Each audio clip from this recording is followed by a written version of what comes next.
these other people, you got to thank Eric.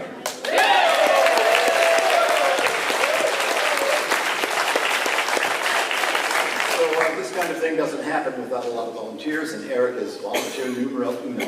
So thanks. On my way down here from Bellingham, I stopped at Sue's house, and I told her that this tells you something about Sue, that I meant to buy a tiara. And she said, I wouldn't wear it. And so I got here and sat down right behind her on the piano, and she turned to me and she said, where's my tiara? Well, it's interesting being in Mac because I played many, many dances in here. By the way, I left Portland about 17 years ago. And I've been up in Bellingham, hello Marlin, and Virginia. But Mac is near and dear to my heart for many reasons, and that has to do also with Sue. And when back in that day, that time period, there was this guy named Jim Howe, and I think I've heard that name mentioned before. And Jim was responsible for sponsoring these festivals, and that took place in this very room. And he would bring in musicians from Seattle and from all over, and it was a wonderful time. But Jim Howe at the same time, or about that time period, was sponsoring tune sessions at his house. And I still have a picture of this in my head of George Pink and I were in the sort of the dining room area, and the rest of the house, the living room area, the rest of the dining room was filled with musicians, Portland musicians who had come to learn tunes that George and I would teach. I think Dan Compton was involved in that for a while too. So George would teach the melody and I would teach the chords. And I remember one time peeking around the corner and I saw this woman sitting there at the piano. And she was basically writing down the tunes. And then I noticed that people were gathering around her, you know, and saying, can I get a copy of that? Can I get a copy of that? So Sue was sitting there madly writing out the tunes as they were being played. And there are some people who are gifted with this kind of thing, you know. So that was the beginning of the Portland collection. And that was in the very early 90s. I was told to keep my remarks short, but I think it's important that she's getting this big deal prize where she deserves to wear a tiara. That you deserve to hear a little bit of the history behind this, you know. So a few years later she came to me and she said, I'm going to make this book, Clyde, will you help me? And I stupidly said yes. And there went the first 2 years of my life, and then the next 2 years of my life, and then the next 2 years of my life. It took about 2 years to produce each book, maybe more. And the reason for that is because of the incredible care that she put into collecting those tunes and doing things like checking the font size, checking the look of the notes on the page, the distance between each note, the size of the book itself. The level of detail represented the mind of somebody who had to have everything just right. And so what turned out, of course, was these wonderful books. Now, my take on all of this is that, yes, Sue and I together put those books out, but they came from you, and they are a testament to the wonderful music and dance community that's here in Portland. And so the tunes were not, you know, we didn't write any, well, she wrote one tune, I wrote one tune, so okay. But it's truly a community experience. And I think that's important. So, you know, you should all have a tiara. That's what I think. Really, I mean, the energy that went into those books came straight out of the musicians in this room. And the dancers in this room who enabled people like me, for whom music is a drug. Okay, I'm serious. We're all there.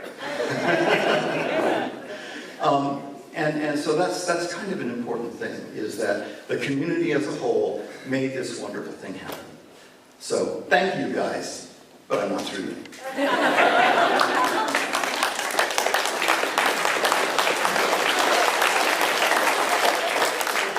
One little detail about the popularity of the book, Sue and I found out right away that it wasn't just a book from Portland for Portland, because it started to sell outside the community, outside the state, outside the nation, and went around the world. And less than a month, less than a year, maybe 7 months after the book, my wife Susan and I went to England, and we went to the famous Whitby Folk Festival. So, some of you may know this story. And so we're sitting there tapping our feet, you know, and there's this huge dance hall that looks out over the North Sea. And there's all these Brits dancing contra dances, you know, and there's a band up there playing American contra dance music. They were all Brits. And they played a tune called the Black Cat Jig. And I nearly spilled my beer. How do these Brits, you know, thousands of miles away from Portland, know a tune written by a friend of mine who lives in my neighborhood? How could that be? So I went up to the guy after the dance and I said, "That Black Cat Jig, where did you get that?" And he said, "Well, mate, did you ever hear of the Portland collection?" It was one of those moments. You know?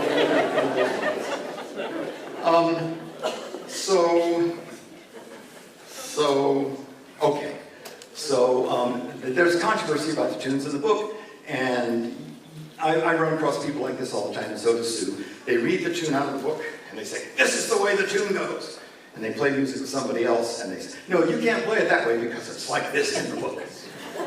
And there are other people who play a tune, and they say, "That's not the way the tune goes." I said, "It has to be, because I learned it from this book." No, I'm the one who knows the way the tune goes. And so again and again and again, we keep hearing this story that the Portland collection somehow has represented itself as the Bible, you know, of contra dance music. As evidenced by the fact that the New England Book Festival adopted it as its official tune book.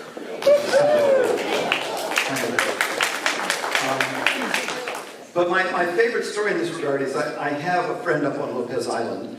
I live in Bellingham, and I have tons of friends in the islands out there. And she and her partner are absolutely deep-fried Irish players. You know, they're smothered in peat moss and drowning in Guinness. And all they want to do is play the jigs and the reels. And one time, I was talking with this woman, and I realized that she had a copy of the Portland collection. And I said, "Oh, really? You're such a powerful Irish player, getting it from all of these original sources." And she said, "Clyde, I started with the Portland collection.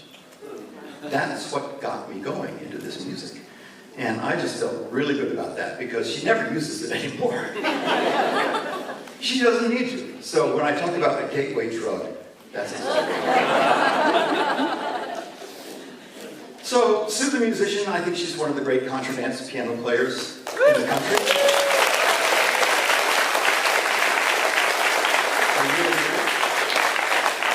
I've been in the studio with her on 3 separate occasions for 3 separate CDs, and she's like ice water in her veins. You know, George and I know that. You know, we're struggling along, well, me more than George. And there's Sue, it's just steady as a rock, steady as a rock. And the thing is, for all of you people who are interested in this music, there are no tune books that show the voicings played by Bob McQuillan, or Peter Barnes, or Heather Pinney, 3 of the great contra dance backup piano players. Okay? Oh, Heather's standing right over there.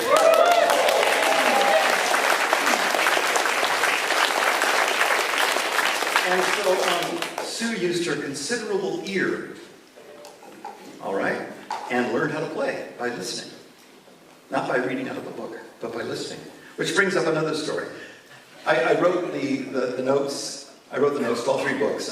You know, an introduction essay, and the second book, my first sentence in the introduction essay was, "Don't buy this book." What do you think she thought about that? So that was one occasion, I think the only occasion, where she exercised authorial, editorial powers to say, "No, you can't say that, Clyde. Don't buy this book." But the power of the ear, I think, is what's important here. Plus, in middle age, can I say this, Sue? In middle age, she taught herself to play the fiddle. Who does that?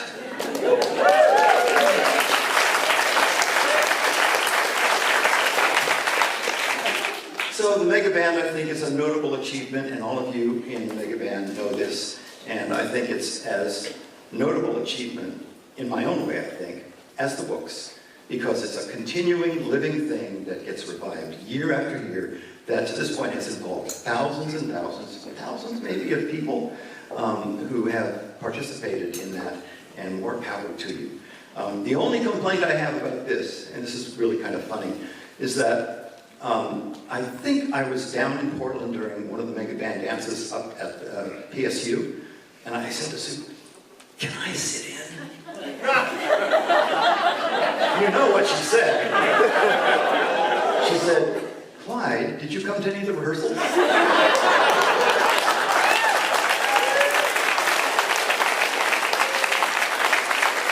So I said, "Sue, I'm Clyde Curley. My name's on this book.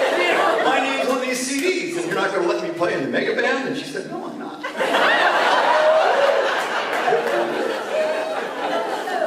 So, okay, I know, I was told to keep it short, so. You know, as a business partner, she's been fabulous to work with, and as a close friend, they don't come any better.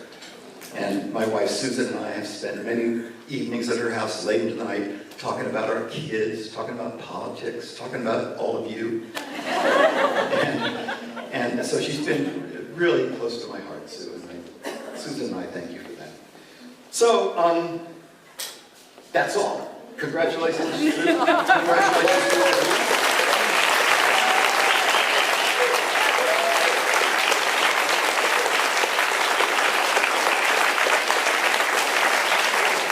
So I'll just finish with this.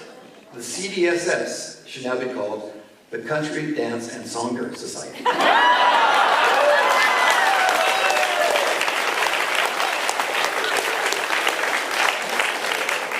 Thank you, Clyde. Well, I'm sure that you're going to take that back to CDSS for consideration. So, before I get to the next bit, I just want to say here that the celebration that we're having tonight will continue tomorrow morning. And many people already know this, but there will be a brunch at the Renaissance School down on Bancroft, and the address you won't remember, so I won't read it off. But from 10 to 2 o'clock, probably tonight Sue's going to be playing in the band, and you're going to be dancing. You won't have a chance to really have a chat with Sue very much. If you'd like that, come down to the brunch tomorrow morning at the Renaissance School, and Sue will be there, and you can tell her everything you weren't able to tell her tonight. So it's a brunch, it's potluck, bring us your dance shoes. The venue doesn't want us to wear street shoes in the building, so bring your dance shoes or slippers in there. And it's all the information's on the PCDC website if you want to look that up. Next thing I want to do before we the next thing on the program tonight is I got a letter from a woman named Sue Hulsether in Wisconsin, who is a friend of Sue's, and I asked her, Sue Hulsether wrote a bit, and I asked her, is it okay if we read this here as sort of the voice of people who weren't able to make it here tonight? You know, there's a lot of people in the world that love Sue, and they weren't able to be here, and this is kind of a voice of those people, and I'd like to read this to you. We first met at a deck party on Portuguese Cove. The sun blazed down on the heads of the dancers and on the mouth of Halifax Harbor. Just hours before, you had arrived from flying across the entire continent, I across only half of it. The morning was a blur of people, events, details, and unknowns. Before that day, we had communicated by email, but never by voice.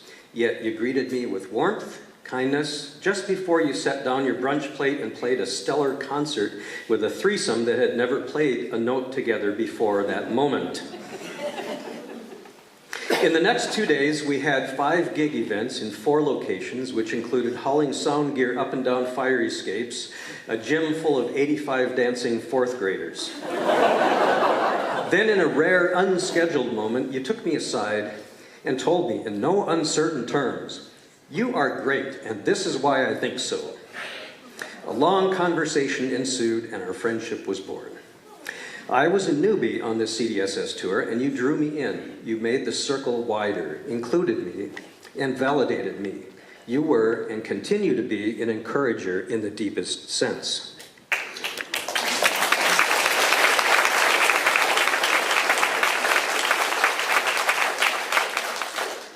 This is why you are being honored. You draw people in, you include, you encourage. I suspect that many who will gather for your party have experienced you just as I have.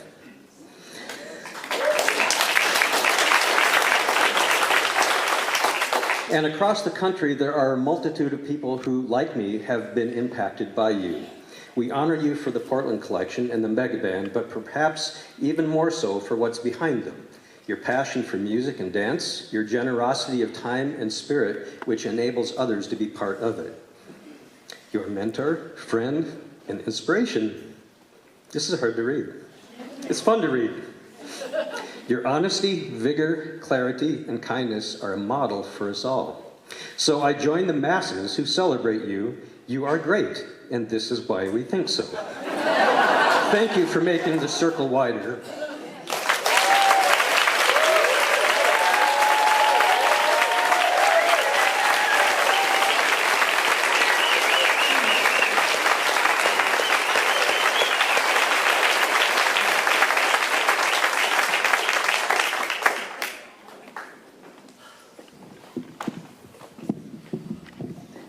Hi everybody, my name is Betsy Branch and I'm delighted to be here tonight and thank you all for coming. This is amazing. Before I do what Sue asked me to do, I want to mention that there are outside each door on the tables and somewhere around up here, I don't know, wandering around the stage, there's little notebooks. They have colorful covers and there's room in there for you to write any remembrances or thoughts for Sue, anything you want to say to Sue. In case, a couple of you might not have a chance to have a long talk with her tonight.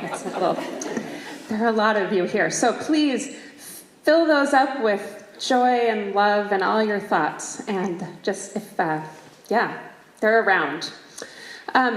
Sue asked me if I would do this at this event. This is a song that I led this last summer when we were in North Carolina together. And I led this song for a concert in this wonderful outdoor barn at the John C. Campbell Folk School. And Sue said, I want that song at my party. And I said, okay. So basically it's a call and response song. And so I will sing a line and then you'll echo it back. And it just goes on like that. And you'll know what to do. And when I rise, I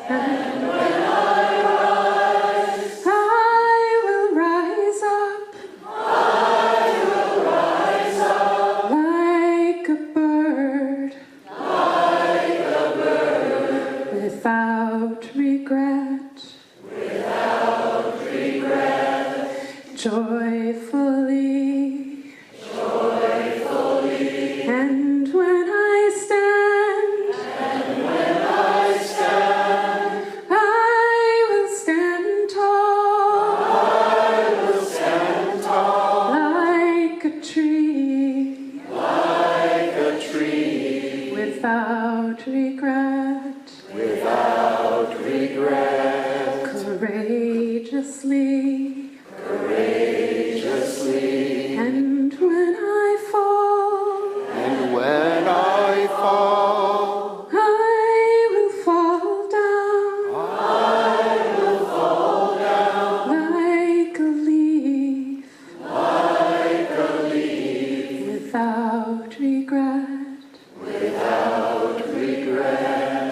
gracefully. And when I rise, I will rise up, like a bird, without regret, joyfully.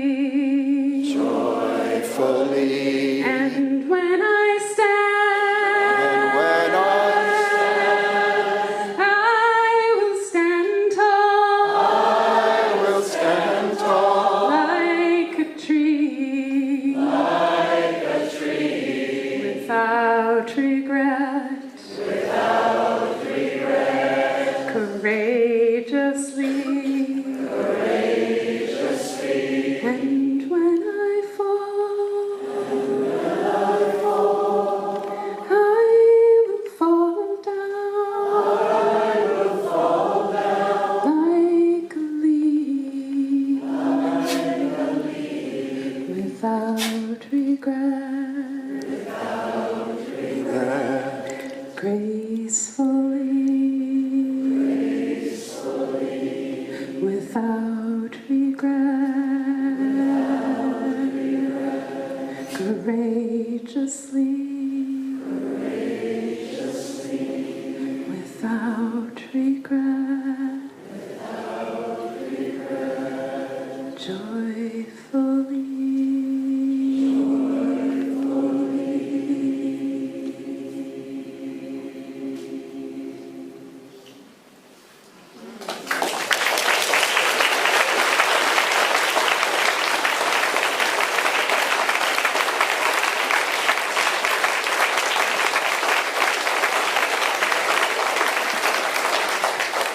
Thank you, Betsy. So we have the great honor of having the award for Sue presented by CDSS President Gay Pfeiffer. She's here to do that.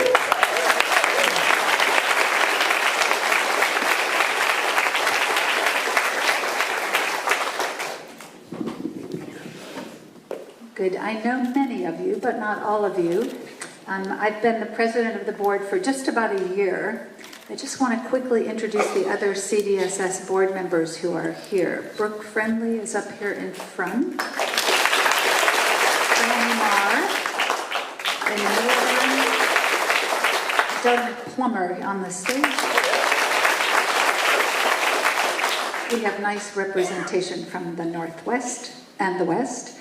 I know there are also a number of former board members and board officers here. Can you just wave your hands?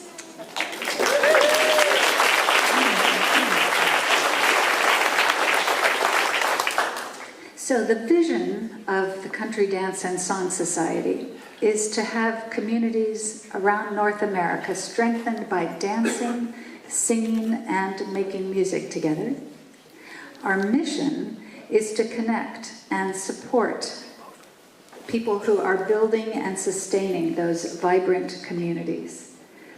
We established the Lifetime Contribution Award to honor those who have made a long-term and exceptional contribution to this mission, who have benefited more than one geographical area or one generation, who have increased the quality of what we do by inspiration, example, instruction, and who have enabled others to contribute. Sue Songer has clearly done all of these.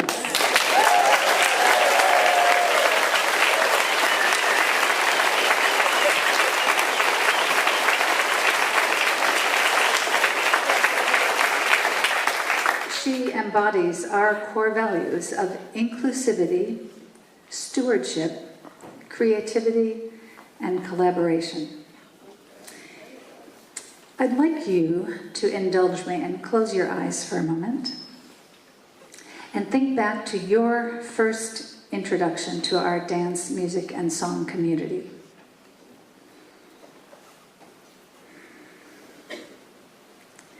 Now, keep your eyes closed. Imagine that Sue had never had that introduction, never started learning contra tunes, never started the mega band, never shared her passion for this community with us.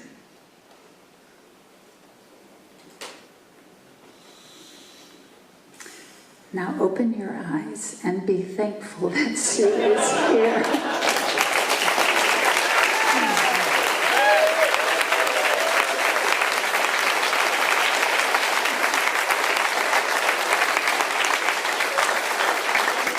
I passionately believe in the importance of thinking and acting as a broad community, connecting and sharing, really to make the world a better place. I think of us as a tapestry of individual strands woven together, and some of those strands, some of those individual strands, like Sue, clearly make the tapestry richer, more vibrant, and more secure. Thank you for sharing Sue with us. And thank you, Sue, for being such a dedicated, passionate part of our community.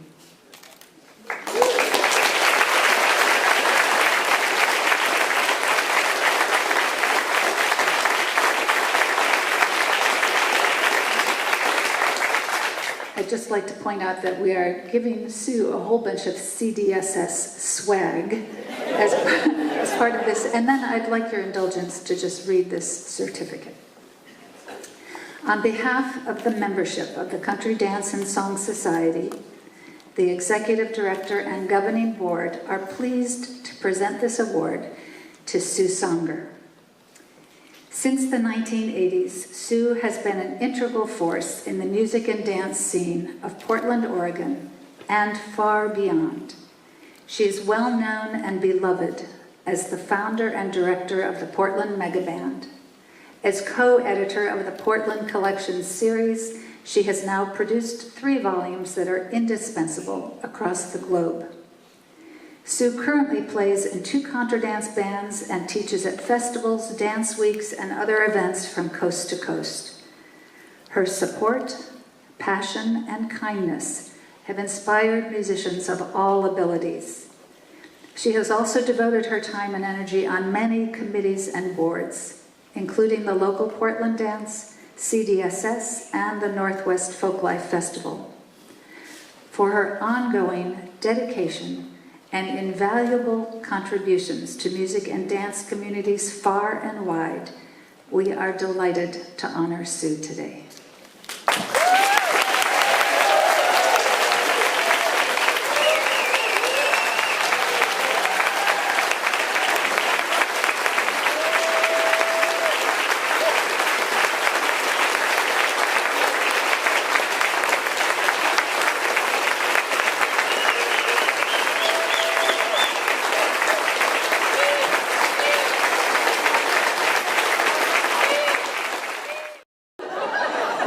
And I'm nervous, which I'm not usually when I give these little speeches, but I have some things that I want to say.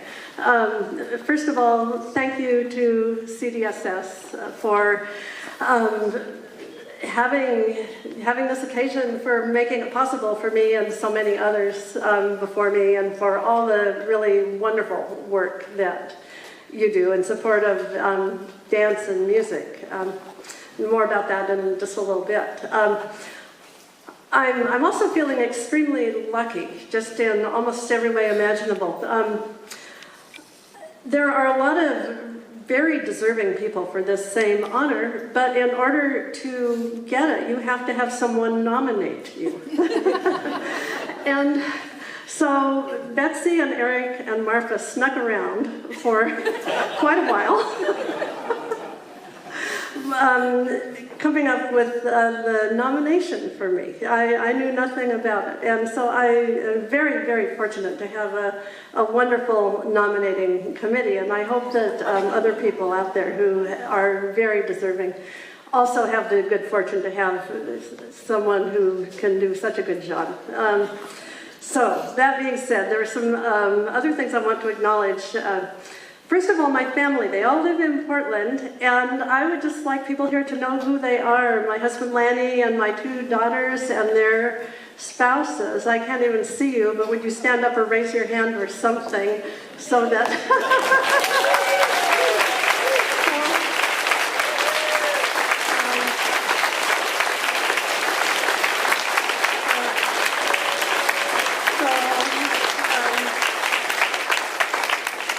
They have tolerated me and encouraged me along the way in equal measures. So the Multnomah Art Center, where we are now, is the very first place that I ever danced. I've always been very, very attached to this room and this hall. It was not nearly as nice back when we started in the mid-'80s. But I asked someone who's always been very special to me to come here tonight. He was my first dance partner. So I came with another friend, Mary Olson, who I've known since we were in college together. Stand up, Mary. She's shy. Yay!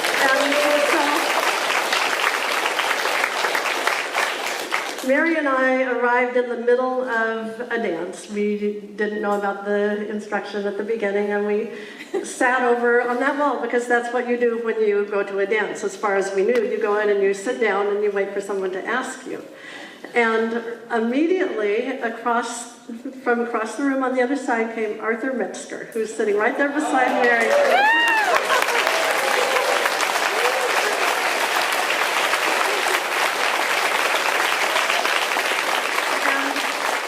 And he asked me to dance, and it's one of the happiest times I've ever been, seeing a man come across looking at me.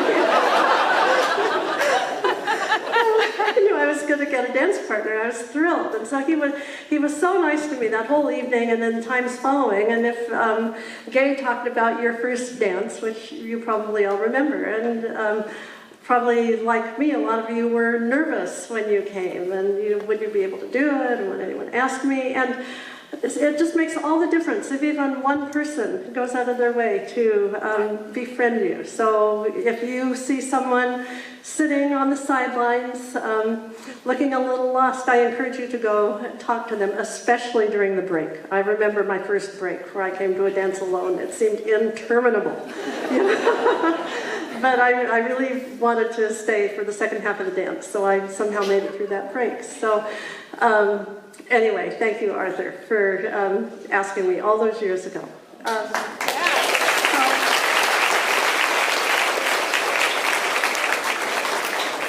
So after a while, I did venture into learning to play the fiddle first. And I went, as Clyde mentioned, to the teaching sessions, which are still going on. They're now run every second Thursday by George Pink and Dan Compton.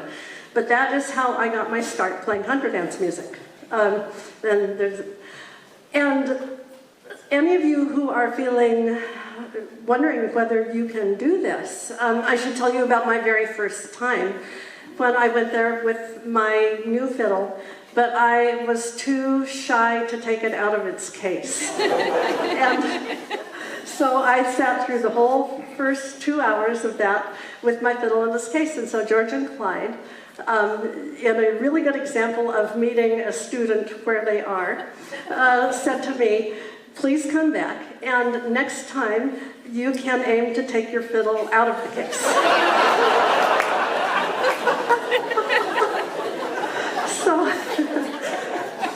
So if there are any of you out there who are wondering if you might like to learn to play music, give it a try. In Portland, we are lucky to have these ongoing classes, and it's how many people got their start. A lot of people who became mega band members and who are playing for dances now began in those weekly or monthly teaching sessions.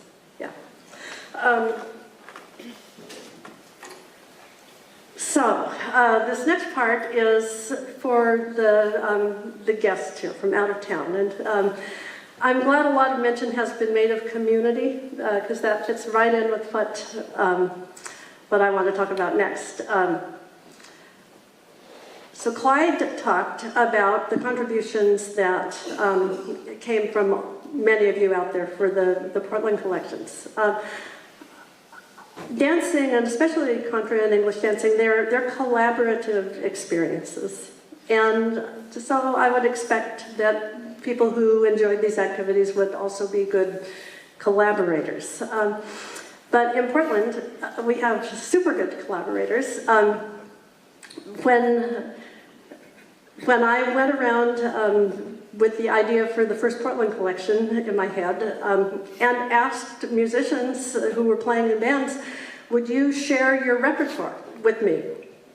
Everybody said sure, without a thought. I mean, they didn't know that the book was going to go anywhere or do anything, but would you turn over your repertoires to Clyde and me so we can put it together in a book? Every single band and musician said, sure, I'll do that. And it's just generous. Everyone was so generous. So I would like anybody who has had anything to do, whether it's having a tune in the book, having repertoire in the book, having a quote in the book, having edited the book, anything, stand up, or if you're already standing, raise your hand if you have been involved in the production of the Portland collections.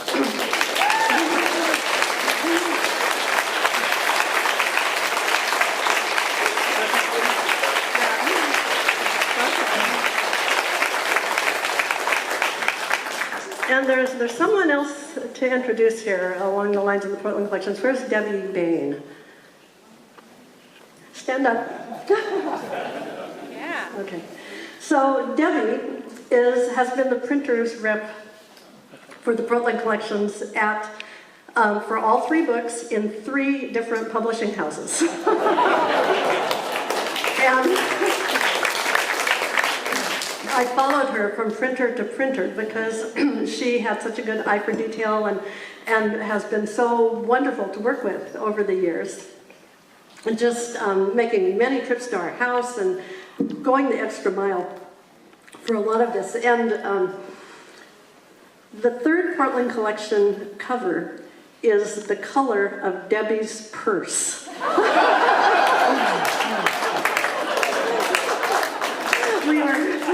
We were trying to come up with the color. We knew we wanted it to be orangish, reddish, rustish, and we looked at her purse and said, that color. And so she went back to the printer and created that color.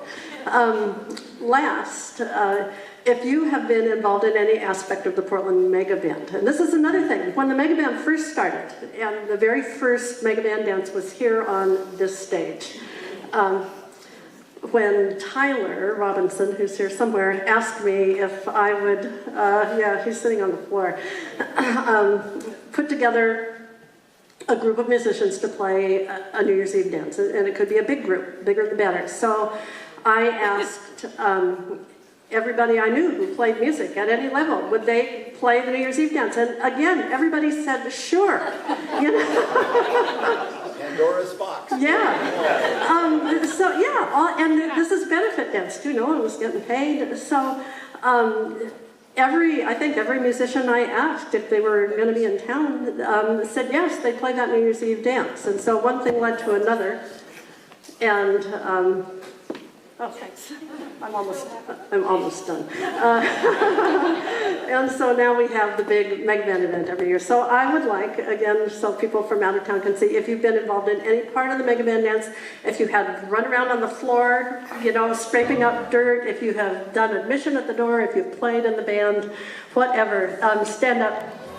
And if you're already standing up, then raise your hand.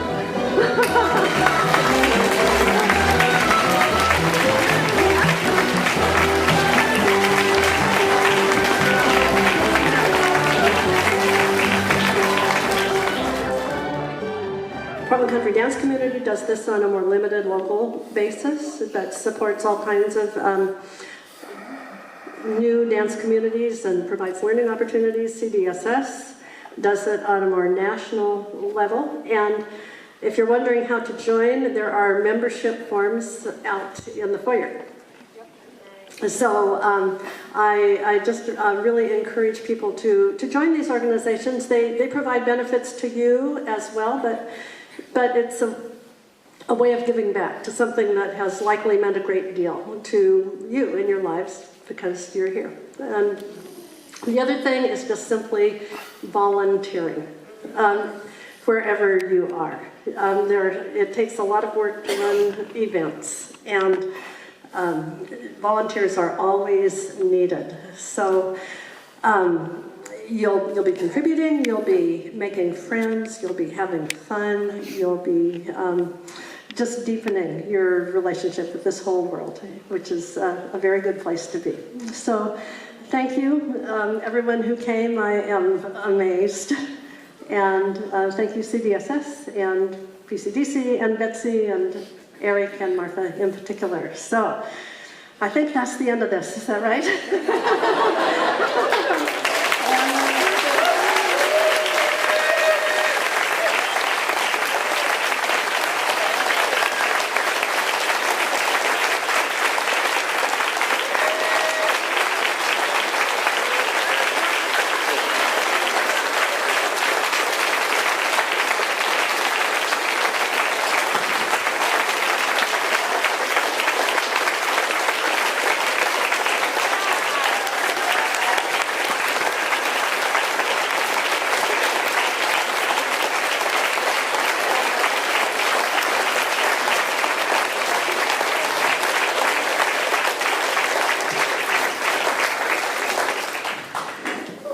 That was fun. Well, thanks again, and we're going to have a contra dance.